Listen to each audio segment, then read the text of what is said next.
Bismillahirrahmanirrahim. Assalamualaikum warahmatullahi wabarakatuh.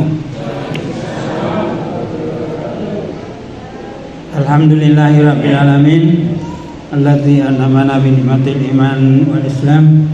Wassalatu wassalamu ala Rasulillah wa ala alihi wa sahbihi ajmain. Amma ba'd. Jamaah yang dirahmati Allah Subhanahu wa taala, marilah kita senantiasa bersyukur kehadirat Allah Subhanahu wa taala atas segala nikmat yang dicurahkan kepada kita, teristimewa nikmat iman dan Islam. Dengan nikmat iman dan Islam ini kita bisa merasakan nikmat yang lainnya, baik nikmat untuk sementara di dunia dan nikmat di akhirat kelak, yakni surga yang disediakan oleh Allah Subhanahu wa taala. Salawat dan salam atas junjungan kita Rasulullah Muhammad sallallahu alaihi wasallam. Allahumma shalli wa sallim wa barik alaihi wa ala alihi wa sahbihi ajmain. Syukur alhamdulillah Bapak dan Ibu masih bersemangat, sudah memasuki pertengahan bulan suci Ramadan, malam ke-16, berarti sudah kita melewati 15 puasa di bulan suci Ramadan ini. Semoga kita semua bisa bertahan untuk hadir di masjid ini, melaksanakan amalia Ramadan. Judul ceramah kita pada malam hari ini adalah Islam agama universal dalam kehidupan manusia. Jadi ini judul ceramah kita sama dengan judul dari Kemenak, sepakati. Jadi agama Islam adalah agama universal. Universal artinya agama yang berlaku di seluruh pelosok dunia. Beberapa ayat di dalam Al-Quran, misalnya Allah berfirman di surah ke-21 ayat 107, Allah berfirman surah Al-Anbiya, wa ma arsalnaka illa rahmatan lil alamin, dan kami tidak mengutus engkau Muhammad kecuali sebagai rahmat bagi seluruh alam. Jadi memang Nabi kita diutus untuk menjadi rahmat bagi seluruh alam. Jadi bukan untuk manusia saja, tapi juga makhluk lain, termasuk hewan dan tumbuh-tumbuhan. Semuanya akan mendapatkan rahmat dari agama Islam, agama kita ini yang disampaikan oleh Rasulullah sallallahu alaihi wasallam.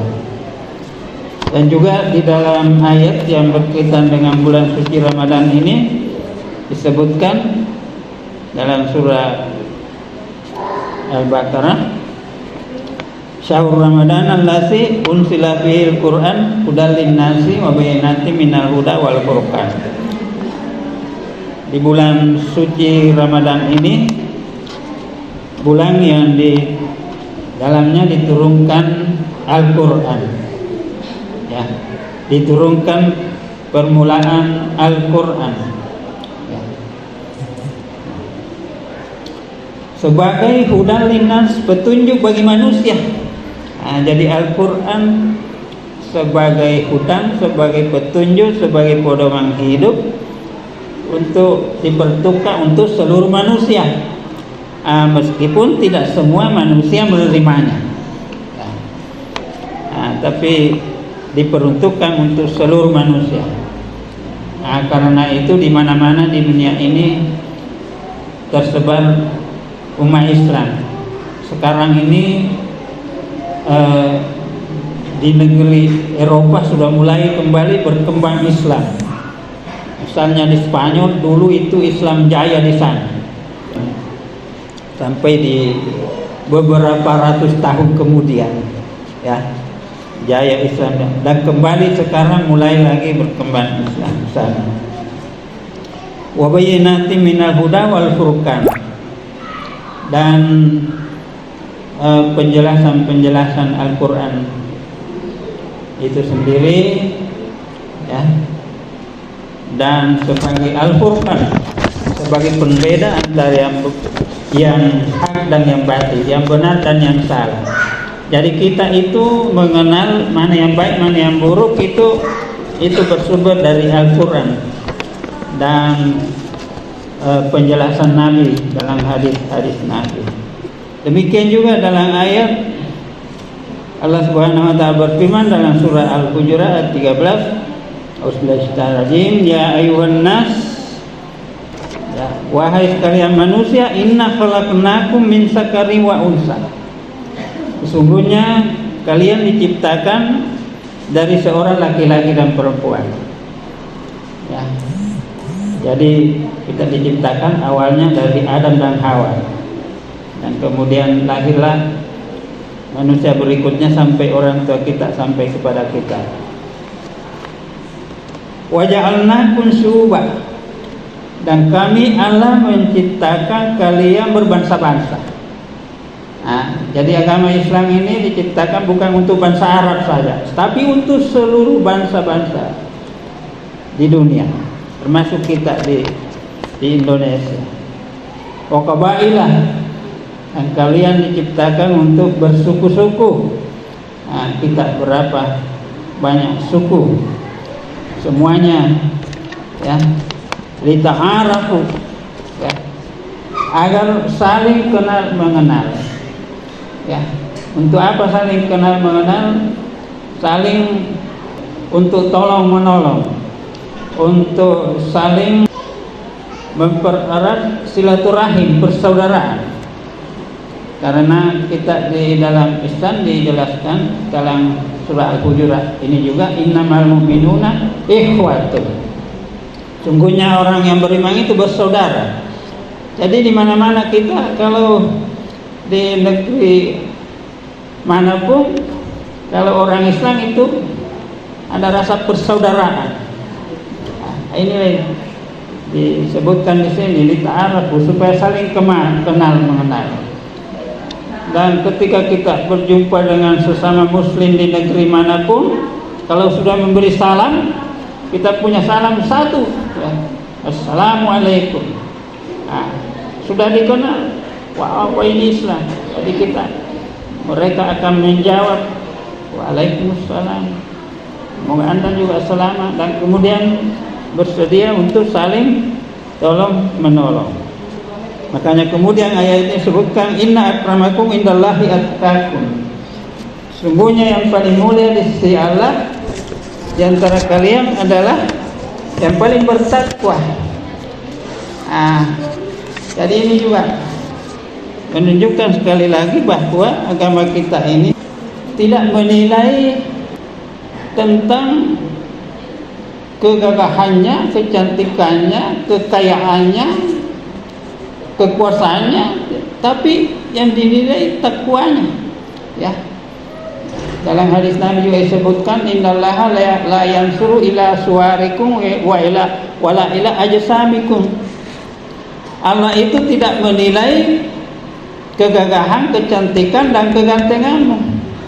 Walakinallaha yansuru ila qulubikum wa amalakum.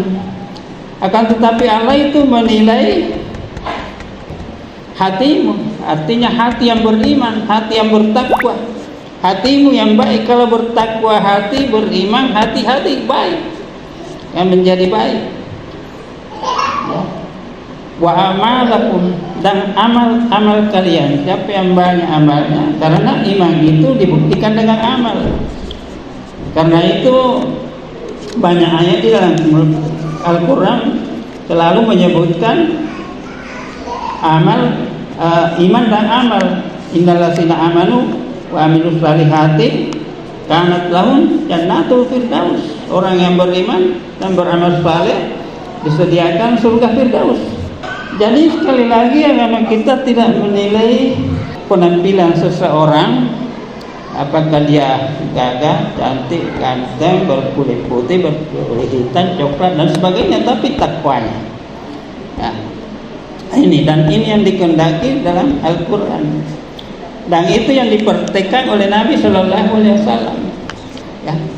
Di zaman Nabi ada salah seorang sahabat yang bernama Julaibib. Mungkin kita sudah pernah mendengarkan ceritanya. Julaibib di kota Madinah. Itu Julaibib, Pak. Ya, tidak tampan. Ya, diremehkan orang. Disebutkan dalam kisahnya itu badannya pendek, tidak tampan, dia miskin, kemudian tidak ditahu asal usulnya, ya, tidak ditahu nasabnya, ya. Jadi dia miskin, hidup sebatang kara, ya, diremehkan orang pokoknya. Tapi bersahabat dengan Nabi. Nabi mencintainya, Pak. Ya. Ketika dia bertemu dengan Nabi, apa yang ditanyakan oleh Nabi? Wahai Julaibib, kau mau menikah? Ya. Kata Julaibib, siapa yang mau terima saya, Rasulullah? Rasulullah sendiri tahu siapa yang bisa terima saya. Ya. Kemudian dia berpisah kepada Nabi. Ya. Beberapa hari kemudian ketemu lagi, ditanya lagi oleh, wahai Julaibib, kamu mau menikah? Ya. Begitu lagi jawaban Julaibib, siapa yang mau terima saya, ya Rasulullah? Untuk pertemuan ketiga kalinya Nabi bertanya, wahai Julaibib, kamu mau nikah? Kata Julaibib kembali, tidak ada siapa yang mau terima saya, ya Rasulullah. Ditarik tangannya oleh Rasulullah dan diantar kepada seorang toko saudagar, toko di Madinah.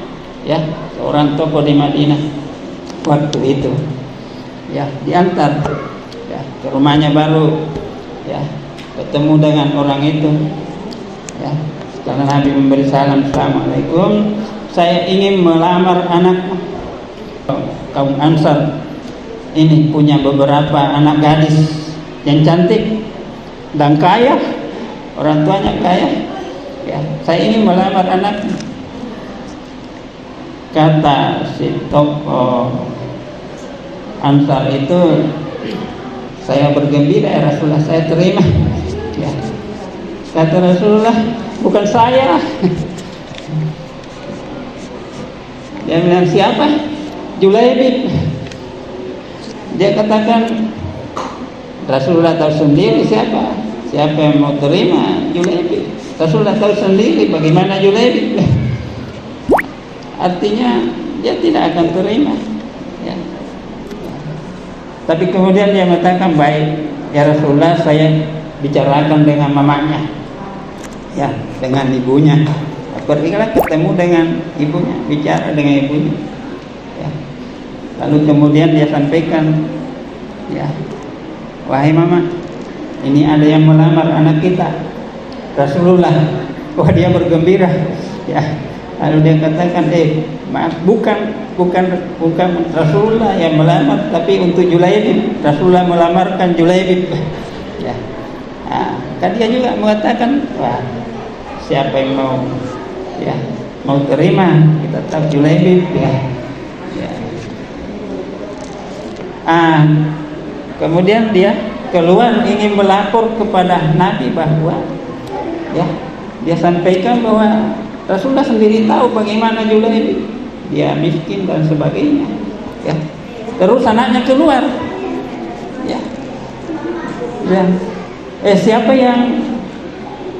yang melamar, ya. Katakan Rasulullah melamarkan Julaibib, ya. Kata anak gadisnya itu, siapa yang berani menolak lamaran Rasulullah? Dia katakan, saya yang terima, saya tidak berani menolak lamaran Rasulullah. Kan kalau Rasulullah memilihkan itu yang terbaik, dia terima. Jadi menikah Julaibib. dengan seorang gadis cantik, anak seorang saudagar kaya, ya. Jadi akhirnya terjadi pernikahan. Baru beberapa hari setelah pernikahan terjadi suatu peperangan, dan Julaibib ikut di dalam peperangan itu. Menjelaskan kenapa Julaibib disenangi oleh Nabi.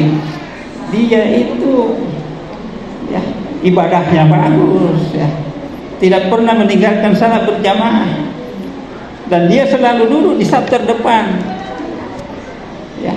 Pokoknya dia orang bertakwa, ya. Karena itu dia dicintai oleh Rasulullah.